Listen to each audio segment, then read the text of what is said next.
I, 28F, have a complicated history with my sister-in-law, Jane, 30F.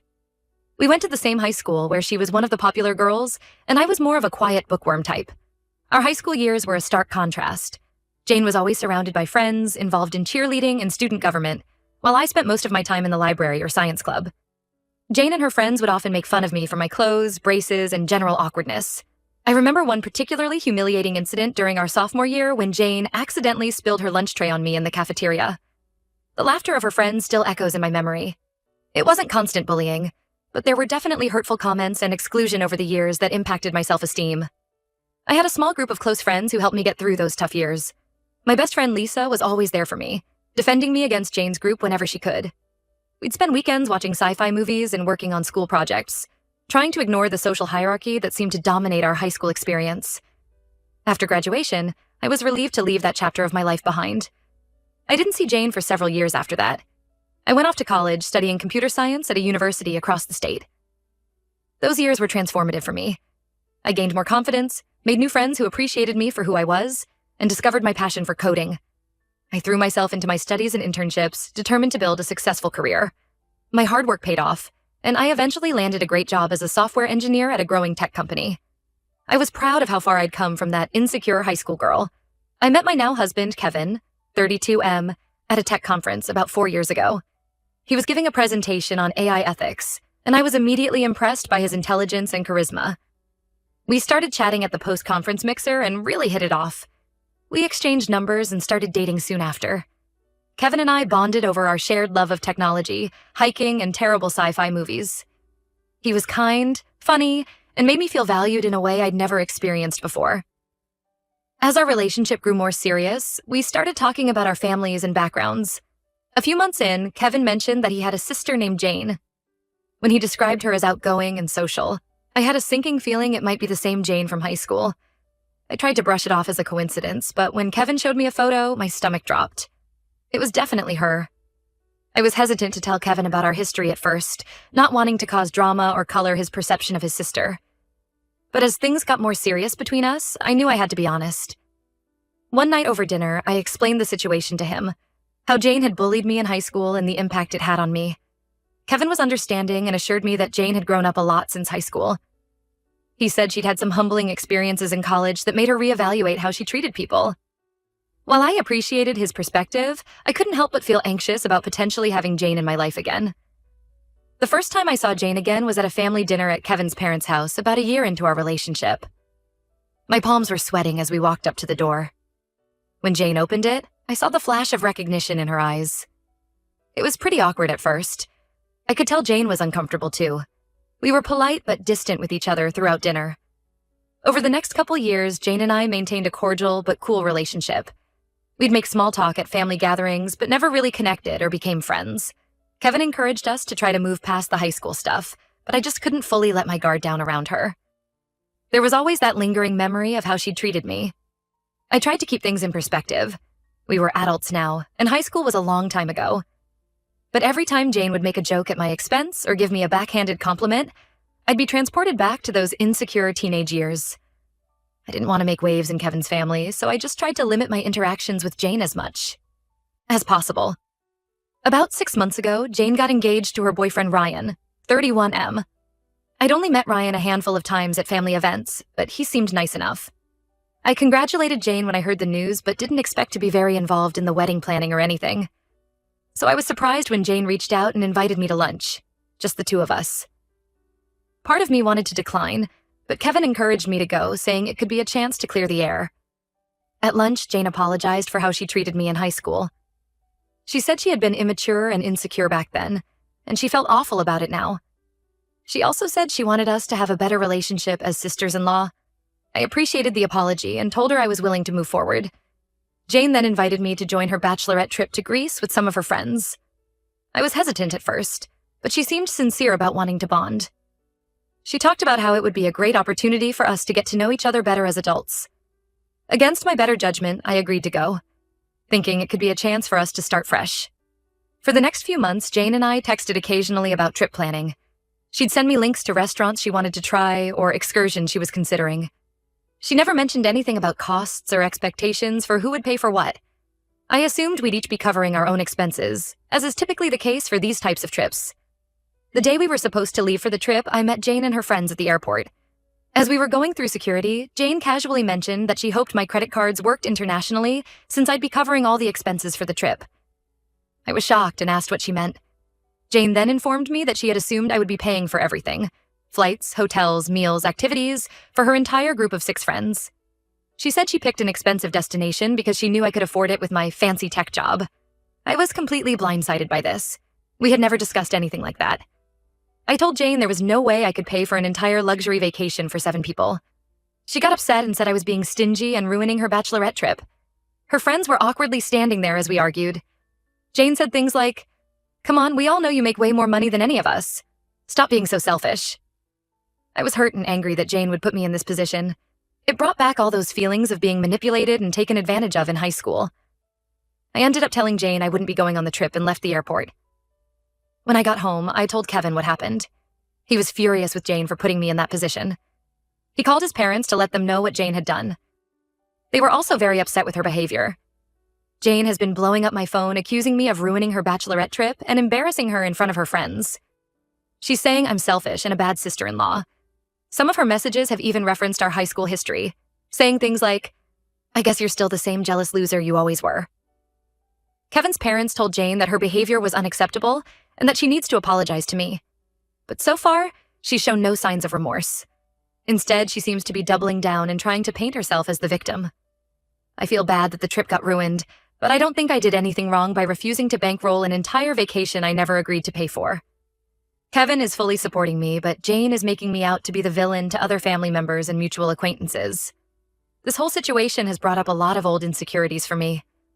Part of me feels like I'm back in high school, being bullied and excluded by Jane and her friends. But another part of me is proud that I stood up for myself and didn't let her take advantage of me. A Idia for not paying for the bachelorette trip and leaving Jane and her friends stranded at the airport. Update. It's been about 2 weeks since the airport incident, and things have only gotten messier. Jane has been on a smear campaign, telling anyone who will listen that I'm a selfish, stingy person who ruined her bachelorette trip out of jealousy.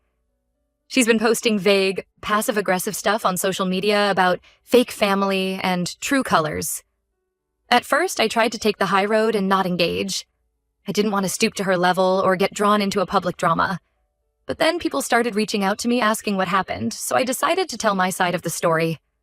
I explained to family and mutual friends that Jane had sprung this expectation on me at the last minute without any prior discussion. Most people have been understanding and agree that Jane was out of line.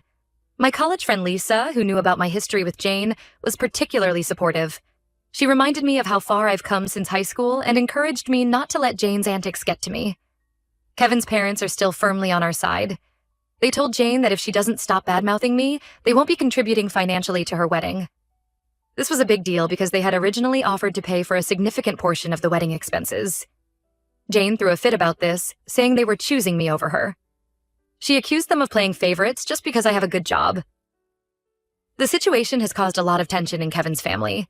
His younger brother Tom, 26M, initially sided with Jane, saying I should have just paid for the trip to keep the peace. Tom and Jane have always been close, so I wasn't surprised by his reaction. But after Kevin explained everything in detail, including our high school history that Tom hadn't known about, Tom came around and apologized for jumping to conclusions. Jane's fiancé Ryan has been oddly quiet throughout all of this. Kevin tried reaching out to him to smooth things over, but Ryan was pretty cold and dismissive. We later found out from Tom that Ryan and Jane have been fighting a lot ever since the bachelorette trip fell through. Apparently, Ryan is upset that Jane expected me to foot the bill for such an expensive trip without discussing it with him first.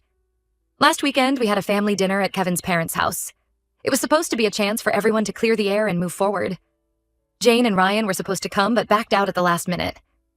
Kevin's mom told us that Jane is now demanding that they increase their contribution to the wedding budget to make up for the embarrassment of the canceled bachelorette trip. They refused, which led to another big argument. I'm starting to worry that this whole situation is going to permanently damage my relationship with Kevin's family. His parents and Tom have been great, but some of the extended family members seem to be buying into Jane's version of events. At a recent family gathering, I overheard Kevin's aunt making comments about how I should have been more generous given my lavish lifestyle. It hurt to hear that, especially since Kevin and I live quite modestly despite my good salary. Kevin assures me that anyone who really knows Jane will see through her lies, but it still stresses me out. I've always been anxious about fitting in with his family, given my introverted nature and the age gap between Kevin and me. This whole drama has amplified those insecurities. To make matters worse, I found out that Jane has been bringing up our high school history to paint me as a long-standing enemy. She's telling people that I've always been jealous of her and that I deliberately sabotaged her bachelorette trip as revenge. It's frustrating because I thought we had moved past all that ancient history. Kevin and I are trying to rise above the drama, but it's hard when Jane seems determined to make me the bad guy. We're considering skipping the wedding altogether at this point, but we don't want to give Jane more ammunition. I'm not sure what the right move is here. Part of me wants to confront Jane directly and clear the air, but Kevin thinks that will only make things worse. For now, we're just taking it day by day and trying not to let Jane's antics get to us. But I'd be lying if I said it wasn't putting a strain on things. I'm grateful for Kevin's unwavering support through all of this. He's been my rock, reassuring me that I did nothing wrong and that he's proud of me for standing up for myself. I've been throwing myself into work as a distraction, but it's hard to focus sometimes with all this family drama swirling around. I'm trying to.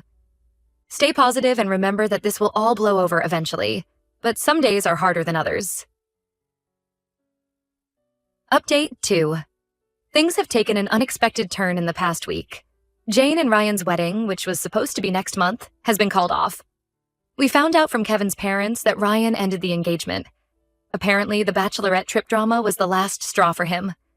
He told Jane he couldn't marry someone who would try to take advantage of family members like that. He was also upset about how Jane had been behaving in the aftermath, spreading lies and trying to turn people against me. From what we've heard, Ryan had been having doubts for a while. He felt that Jane had become increasingly entitled and demanding throughout the wedding planning process. The bachelorette trip incident just confirmed his fears about her character. Jane is not taking the breakup well at all. She showed up at Kevin's parents' house in hysterics, alternating between crying and screaming about how this was all my fault. Kevin's parents tried to calm her down, but she was inconsolable. She ended up staying the night there because she was too upset to drive home. The next day, Jane started blowing up Kevin's phone with angry messages. She accused him of choosing me over his own sister and ruining her life. She brought up childhood memories, saying things like, "Remember when I took care of you when you had chicken pox? This is how you repay me?" Kevin finally had enough and blocked her number. He told his parents that he needs some space from Jane for a while. I feel terrible about the whole situation, even though I know logically that it's not my fault. Kevin keeps reminding me that Jane brought this on herself with her entitled behavior and refusal to take responsibility for her actions. Still, I can't help but feel a twinge of guilt. I never wanted things to escalate to this point. Kevin's parents are caught in the middle of everything. They're trying to support Jane through the breakup while also maintaining boundaries. They've made it clear to her that her behavior towards me was unacceptable and that she needs to make amends if she wants to repair her relationships with the family. But they're also worried about Jane's mental state and don't want to abandon her when she's struggling. The situation has stirred up a lot of old family dynamics. Kevin's mom confided in me that Jane has always been the more demanding child, often overshadowing Kevin's needs when they were growing up. She said she feels partly responsible for enabling Jane's behavior over the years. It was a surprisingly candid conversation that gave me more insight into the family's history. Tom has been trying to play peacemaker, but it's a tough position for him. He's close to Jane, but also sees how unreasonable she's been. He's been checking in on her regularly and reported back that she's not doing well. Apparently, she's talking about quitting her job and moving back home, which has Kevin's parents worried. As for me, I'm struggling with mixed emotions. On one hand, I feel vindicated that the truth about Jane's behavior has come to light. On the other hand, I never wanted to be the cause of such upheaval in Kevin's family. I'm trying to be supportive of Kevin as he navigates this difficult situation with his sister, but it's challenging when I'm at the center of the conflict. Kevin and I have been having long talks about family, boundaries, and how we want to handle these kinds of situations in the future. It's brought us closer in some ways, but it's also been a stressful test of our relationship. We're both committed to getting through this together, but it hasn't been easy. For now, we're keeping our distance and trying to let things settle down. I'm hoping that this will be a wake-up call for Jane and that maybe she'll do some self-reflection. But given her track record, I'm not holding my breath. We'll just have to wait and see how things unfold from here. In the meantime, I'm trying to focus on the positive aspects of my life. My job, my relationship with Kevin, and the support of friends and family members who have stood by us through this ordeal. It's been a stark reminder of how far I've come since those difficult high school days, and how important it is to surround yourself with people who truly care about you.